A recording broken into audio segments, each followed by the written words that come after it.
नमस्कार दोस्तों, स्वागत है आपका मुकुल स्टडी में। दोस्तों, आज भौतिक विज्ञान का सेकेंड चैप्टर, ठीक है, स्थिर वैद्युत विभव तथा धारिता हम पढ़ेंगे। ओके, इससे पहले मैंने फर्स्ट चैप्टर अपलोड कर दिया है, उसको जाके आप देख लीजिएगा, ठीक है। और दोस्तों, आप वीडियो को ज़्यादा से ज़्यादा शेयर करिए, लाइक करिए, सब्सक्राइब करिए।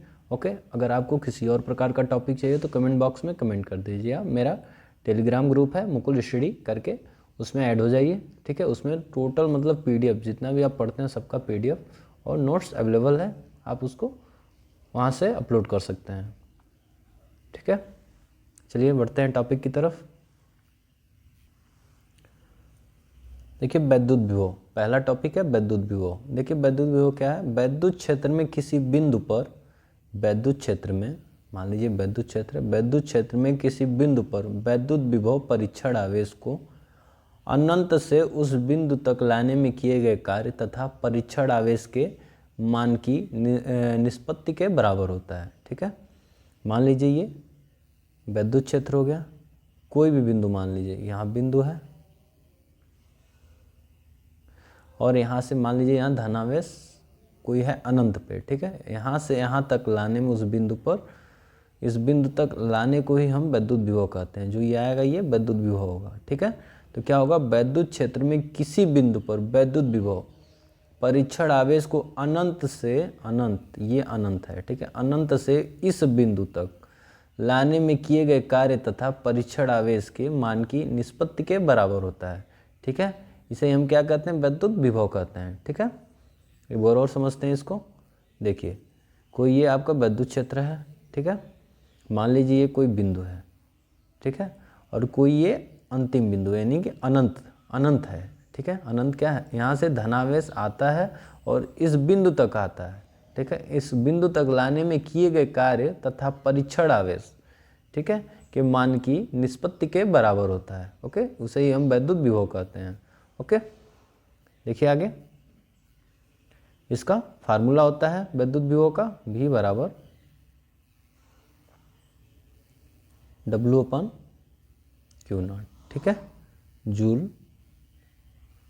प्रति कूलाम या वोल्ट, ठीक है, कूलाम या वोल्ट। दोस्तों, कूलाम का नियम फर्स्ट वाले वीडियो में हमने पढ़ चुका है, उसको जाके आप देख लीजिएगा। कूलाम या वोल्ट, ठीक है, या वोल्ट होगा। ओके, और बीमी सूत्र क्या होगा इसका? देखिए, बीमी सूत्र होता है, इंपॉर्टेंट है दोस्तों, ये पूछता है ml पे 2 T पे -3, ठीक है, A पे -1। ओके, ये होता है वैद्युत विभव। तो पूरा हो गया, ठीक है। किसे कहते हैं वैद्युत विभव? वैद्युत क्षेत्र में किसी बिंदु पर वैद्युत विभव परीक्षण आवेश को अनंत से उस बिंदु तक लाने में किए गए कार्य तथा परीक्षण आवेश के मान की निष्पत्ति के बराबर होता है, ठीक है। ये मान की है, ठीक है, मान अलग है, की अलग है, एक में ना समझिएगा, मान अलग है, ठीक है, और की क्या है? अलग है। ओके, चलिए आगे। देखिए, संधारित्र, संधारित्र क्या है?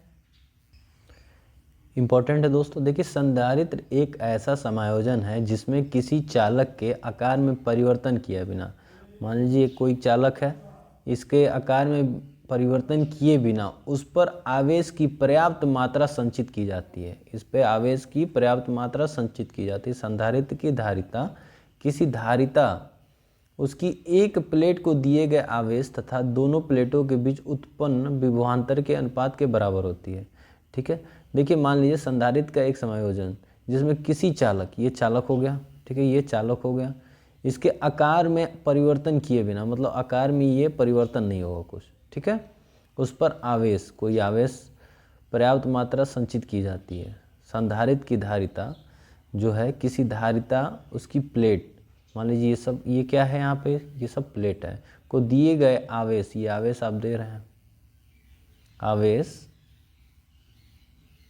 ठीक है, तथा दोनों प्लेटों के बीच, यहाँ और यहाँ, ठीक है, दोनों प्लेटों के बीच उत्पन्न विभवांतर के अनुपात के बराबर होता है, संधारित्र कहलाता है, ठीक है। ओके, ये संधारित्र है, ठीक है। देखिए, अगला है विद्युत ध्रुवण। विद्युत ध्रुवण क्या है? देखिए, किसी परावैद्युत तथा अथवा विद्युत रोधी को वहाँ वैद्युत क्षेत्र में रखने पर इसके धन वरील आवेशों के केंद्र पृथक पृथक हो जाते हैं, जिससे इनमें वैद्युत द्विध्रुव आघूर्ण प्रेरित हो जाते हैं। ऐसे परावैद्युत को ध्रुवित होना कहते हैं तथा इस घटना को विद्युत ध्रुवण कहते हैं। ठीक है, कह रहे किसी परावैद्युत तथा विद्युत रोधी, ये आपका तथा नहीं होगा, ठीक है, अथवा किसी परावैद्युत अथवा विद्युत रोधी को, ठीक है, विद्युत रोधी को वहाँ वैद्युत क्षेत्र में रखने पर, ठीक है,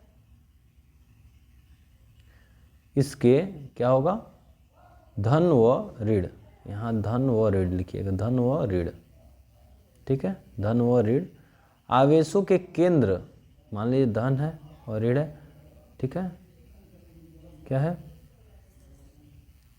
एक मिनट,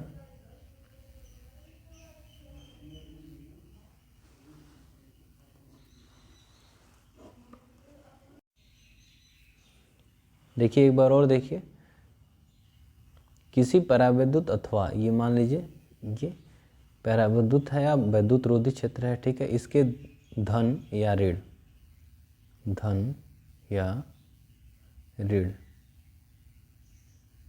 आवेशों के केंद्र पृथक पृथक हो जाते हैं, ये प्लस होगा, माइनस होगा, ठीक है, ये प्लस ये माइनस, इन दोनों का केंद्र क्या होगा, ये अलग अलग हो जाएगा, ठीक है, जिससे इनमें वैद्युत द्विध्रुव, मतलब दो दो द्विध्रुव, दो की बात कर रहा है ना, तो वैद्युत द्विध्रुव आघूर्ण प्रेरित हो जाता है।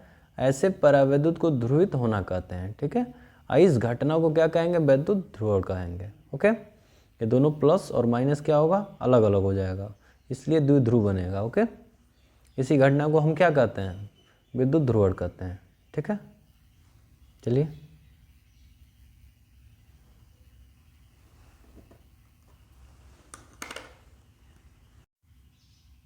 देखिए अगला है परावैद्युत सामर्थ्य। ठीक है, ये क्या है, देखिए परावैद्युत पर आरोपित वैद्युत क्षेत्र की तीव्रता का वह मान, अधिकतम मान, जिसको परावैद्युत बिना परावैद्युत भंजन के सहन कर सकता है, परावैद्युत की परावैद्युत सामर्थ्य कहलाती है। ठीक है, देखिए परावैद्युत सामर्थ्य क्या है, परावैद्युत पर आरोपित वैद्युत क्षेत्र की तीव्रता, परावैद्युत पर आरोपित, ये आरोपित, ठीक है, वैद्युत क्षेत्र की तीव्रता का वह मान, अधिकतम मान, जिसको परावैद्युत बिना परावैद्युत भंजक, ये जो भंजक के सहन कर सकता है, परावैद्युत की परावैद्युत सामर्थ्य कहलाती है। ठीक है, ओके, अब देखिए भंजक विभवांतर क्या होता है, भंजक विभवांतर वो होता है किसी परावैद्युत पदार्थ के भंजक हुए बिना उसके दोनों सिरों के बीच लगाए गए वैद्युत विभवांतर के अधिकतम मान को उस परावैद्युत का भंजक विभवांतर कहते हैं। ठीक है, किसी परावैद्युत पदार्थ के भंजक, ये भंजक हुए बिना, ठीक है, भंजक हुए बिना उसके दोनों सिरों, मान लीजिए भंजक है, ठीक है, ये दो सिर हैं इसके, ठीक है, दोनों सिरों के बीच लगाए गए वैद्युत विभवांतर की अधिकतम मान को उस परावैद्युत का भंजक विभवांतर कहते हैं। ठीक है, समझ में आया, किसी परावैद्युत पदार्थ के भंजक हुए बिना उसके दोनों, ये दोनों सिर हैं, सिरों के बीच लगाए गए वैद्युत विभवांतर के अधिकतम मान को उस परावैद्युत का भंजक विभवांतर कहते हैं। ओके, आइए दोस्तों देखते हैं, देखिए ये इस चैप्टर का सबसे इम्पोर्टेंट क्वेश्चन है। ठीक है, वान डे ग्राफ जनित की संरचना तथा कार्यविधि, वान डे ग्राफ। देखिए ये प्रोफेसर थे, ठीक है, इनका ये सन 1931 में एक ऐसे स्थिर वैद्युत उत्पादक यंत्र की रचना किए थे। ठीक है, किसका किए थे, वैद्युत उत्पादक यंत्र की रचना। इसके द्वारा क्या होता है, देखिए इसके द्वारा 10 लाख वोल्ट, 10 लाख वोल्ट, ठीक है, 10 लाख वोल्ट या इससे भी उच्च कोटि का विभवांतर उत्पन्न किया जा सकता है। इस महोदय ने, वान डे ग्राफ महोदय ने क्या किया था, ये वैद्युत उत्पादक यंत्र बनाए थे जो 10 लाख वोल्ट, ठीक है, 10 लाख वोल्ट या इससे भी उच्च कोटि का, मतलब इससे भी ज़्यादा विभवांतर उत्पन्न किया जा सकता है। इस जनित्र को उनके नाम पर ही वान डे ग्राफ जनित्र कहते हैं। ठीक है, वान डे ग्राफ जनित्र समझ में आया किसे कहते हैं। ठीक है, इन्होंने स्थिर वैद्युत उत्पादक यंत्र बनाया था, कौन सा, स्थिर वैद्युत उत्पादक यंत्र बनाया था, ठीक है। 10 लाख वोल्ट या उससे भी ज़्यादा, ठीक है, इसको याद रखिएगा। ओके, चलिए आगे देखिए इनका सिद्धांत क्या था। ये थोड़ा छोटा है, इसको जूम करके देख लीजिएगा आप लोग। ओके, और दोस्तों नोट्स ज़रूर बनाइएगा, बिना नोट्स का नहीं। अब कोई भी चीज़ याद करना है आपको, लिख लिख के याद करिए, ज़्यादा दिन तक याद रहता है। याद रखने का यही तरीका है, सबसे सॉलिड तरीका है। जितनी बार लिखेंगे उतने ज़्यादा दिन तक आपको याद रहेगा। परीक्षा में बहुत कम दिन बचे हैं, तो अच्छी तरह पढ़िए। ओके, देखिए सिद्धांत क्या है। ओके, इस जनित का सिद्धांत निम्न 2 स्थिर वैद्युत घटनाओं पर आधारित है। पहला क्या है, एक खोखले चालक का आवेश उसकी बाहरी सतह पर विद्यमान रहता है, ठीक है। एक खोखले चालक का आवेश उसकी बाहरी सतह पर विद्यमान रहता है, बिल्कुल राइट, ये तो आप पिछले लेक्चर में पढ़ चुके हैं। दूसरा ये कह रहा है किसी चालक से वायु में वैद्युत विसर्जन उसके नुकीले सिरों की प्राथमिकता से होता है, ठीक है। ये 2 हैं। अब इसके बारे में ये पूरा है, इसको आप देख लीजिएगा, ठीक है, ये क्या कह रहा है। ओके, चलिए एक बार पढ़ते हैं। इस जनित की कार्यविधि वैद्युत चालक के नुकीले सिरों की क्रिया पर आधारित है। ओके, चालक के नुकीले भाग पर आवेश का पृष्ठ घनत्व बहुत अधिक होने के कारण इस भाग के पास तीव्र वैद्युत क्षेत्र उपस्थित होता है, जिससे वहाँ भी वायु का आयनीकरण हो जाता है, ठीक है। तब विपरीत प्रकृति का आवेश आकर्षण के कारण नुकीले भाग के पास तथा समान प्रकृति का आवेश प्रतिकर्षण के कारण नुकीले भाग से दूर की ओर दौड़ता है, अर्थात नुकीले भाग से वैद्युत पवन उत्पन्न हो जाता है। तो दोस्तों ये पूरा आप एक बार पढ़ लीजिएगा, उसके बाद अपनी भाषा में लिखिएगा, ठीक है। देखिए यहाँ तक हो जाएगा आपका ये सिद्धांत। यहाँ देखिए ये रचना है, नीचे ये रचना है, चित्र में वान डे ग्राफ इनका चित्र है, उसको दिखाता हूँ, ठीक है। चलिए चित्र के माध्यम से हम समझेंगे। ओके, देखिए इन्होंने ये बनाया था। ओके, यहाँ C2 है, S है, D है, P2 है, ठीक है, P1 है। ये आपकी पृथ्वी से अर्थिंग है, ये मोटर आपका है, ये भी पृथ्वी से इधर से अर्थिंग है। ये देखिए ये जो बीच में है ना, ये आपका आयन स्रोत है, आयन स्रोत है, ठीक है। आयन क्या, पॉजिटिव निगेटिव, ठीक है। यहाँ प्लस प्लस प्लस प्लस ऊपर है।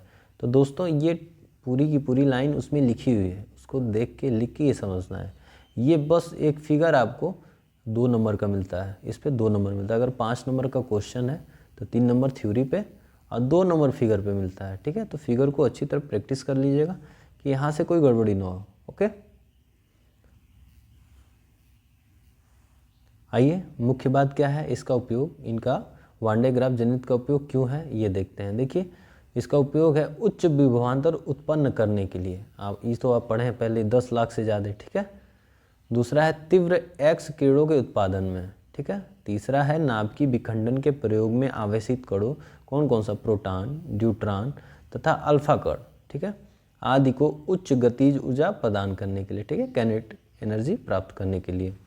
चौथा ये है नाभिकीय भौतिकी के अध्ययन में इसका उपयोग कण त्वरक के रूप में किया जाता है। ओके, देखिए दोष क्या है इनके, वान डे ग्राफ महोदय के। देखिए इसके आकार के बड़ा होने के कारण इसका उपयोग असुविधाजनक होता है, आकार बहुत बड़ा हो जाता है, इस वजह से ये असुविधाजनक है। ओके, दूसरा ये है उच्च विभव के कारण इसका उपयोग खतरनाक होता है, ठीक है। उच्च विभव के नाते इसका उपयोग खतरनाक होता है। ये अब इनके उपयोग हैं और इनके दोष हैं। तो दोस्तों आप थोड़ा उसको पढ़ लेंगे आगे, ठीक है, इसको देख लेंगे। देखिए 1931 में इन महोदय ने दिया था 10 लाख वोल्ट से ज़्यादा, ठीक है, ये सब लिख देंगे। उसके बाद आप थोड़ा बहुत इसमें लिख देंगे और फिगर बना दीजिएगा और उपयोग और दोष लिख दीजिएगा, आपके 5 नंबर पूरे पूरे मिल जाएंगे। ओके, इसमें नंबर नहीं कटता, अगर फिगर नहीं बनाएंगे तो नंबर कट जाएगा, आपका 2 नंबर 1.5 नंबर काट देगा। ओके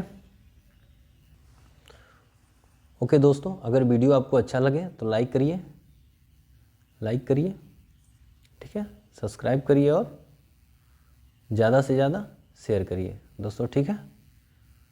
और आप कम से कम वीडियो को 2 से 3 बार ज़रूर देखिए, ठीक है, और नोट्स ज़रूर बनाइए। ओके, नोट्स ज़रूर बनाइए, वो ज़रूरी है। ओके, चलिए, थैंक यू।